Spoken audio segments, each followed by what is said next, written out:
모압 평지 이후에는 모세가 전하고 있는 마지막 메시지이기 때문에 그것이 바로 유언이라고 말을 하고 있습니다. 모세가 이스라엘 백성들에게 마지막으로 남기는 유언은 이스라엘 백성들이 하나님의 언약 백성으로서 그 하나님의 인도하심 아래에서 영원토록 은혜를 입고 복되게 사는 것이 바로 모세의 소원이자 또 이스라엘 백성들이 서야 할 자리라고 생각했습니다.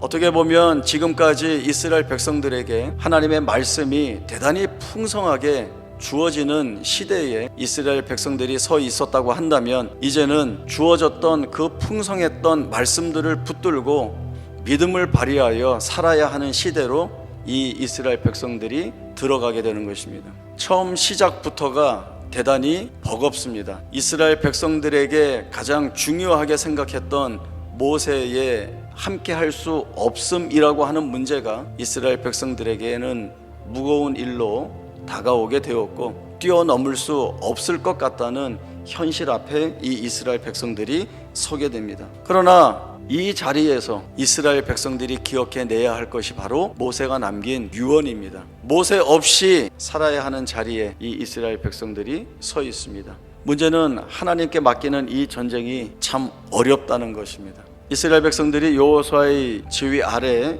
요단강을 건너게 됩니다. 하나님이 이스라엘 위하여 싸우시는 전쟁은 항상 그러했듯이 전쟁 전에 이미 승리를 약속해 주십니다. 아직 전쟁을 시작하지도 않았습니다. 그러나 하나님은 이 전쟁은 이미 이긴 전쟁이라는 말씀을 여호수아에게 주시고 있습니다. 누구도 동의할 수 없는 전쟁의 방식을 하나님이 말씀해 주시고 있습니다. 그러나 바로 여기가 이스라엘 백성들이 하나님에 대한 믿음을 드러내 보여야 하는 자리입니다.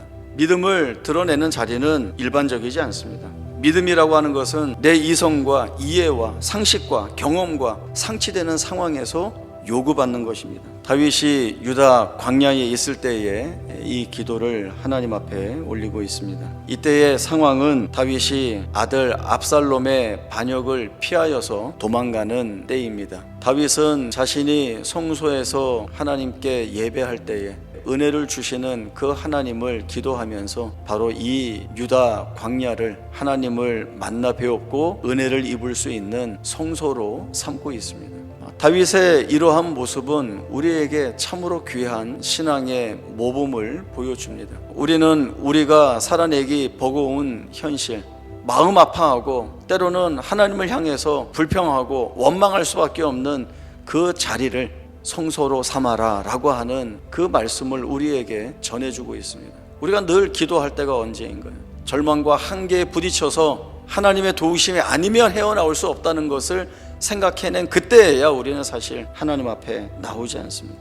모세가 이스라엘 백성들에게 주는 유일한 유언이라고 한다면 너희와 함께 하실 그 하나님을 놓치지 말고 그 하나님 붙들고 잘 살아라 라고 하는 것이 바로 모세의 유언의 결론이고, 그것이 신명기 전체의 말씀입니다. 유진 피터슨 목사님은 마지막 말씀이 렛츠고 였다고 합니다. 나 이제 하나님한테 간다 라고 하는 의미도 담겨 있고, 또 사랑하는 자녀와 후손들이 같은 마음으로 주의 나라에 이를 것을 기대하면서 그렇게 렛츠고 하지 않았을까라는 생각이 있습니다. 우리가 힘겹게 산다 하여도 그 자리에 하나님이 함께 하시는 인생, 삶이라고 한다면 자족할 수 있고, 그리고 하나님과 동행하여 사는 기쁨이 무엇인지 알기에 즐거워하고 감사하며 살 수 있다라고 하는 것이죠. 자녀들은 부모의 등을 보고 자란다라고 하는 말이 있습니다. 우리 자녀들은 부모의 삶을 보면서 우리 부모가 무엇을 가장 소중하게 여겨서 그 손으로 붙들고 사는지 다 압니다. 여러분, 뭐라고 유언하시겠습니까? 내게는 풀어낼 힘이나 능력이 없는데 어떻게 잘 살아갈 것인가?